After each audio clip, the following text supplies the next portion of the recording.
Good morning, everyone. We're here with Superintendent Anselmo, who's going to answer a few quick questions on the funding in Idaho, levies, and our general fund shortfall.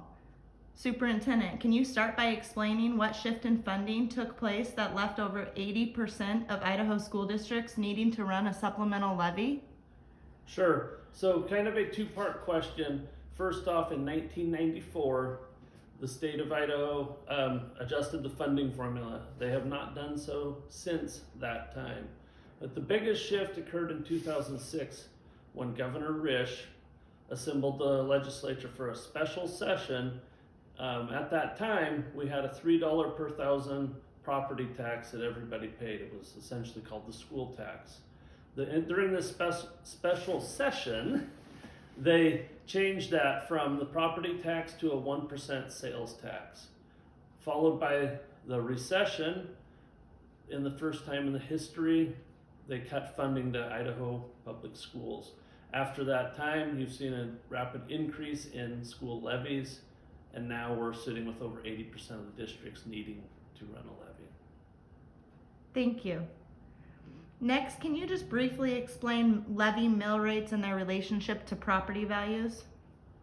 Sure. So the higher your property value, the lower your mill rate can be. If you have an increase in property values, you can see a decrease in the levy mill rate. For this most recent levy that we're looking to pass, the school board decided to keep the mill rate the same, although we did have increases in property values, so we were able to levy a larger amount with the same mill rate as we proposed at the 2019 levy. And finally, can you briefly explain the approximately $2.4 million per year in the levy request that is titled General Fund Shortfall and what exactly that covers? Sure. So going back to my original comment of the 1994 funding formula, so please understand, as a school district, we provide a service to students with people.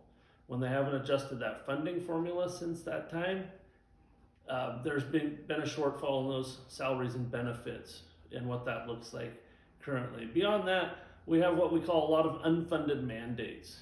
And I would always preface this by saying we believe in educating every kid to the best of our ability. The cost of educating kids in a small rural district is higher. Whereas we may have 5 to 10 kids in a pre-calculus or calculus class, larger districts are filling those students, 30 students per class. With that, we still have to provide a teacher to those students. So there's some costs of doing business included there. Transportation is another one. We have a large district, 780 square miles.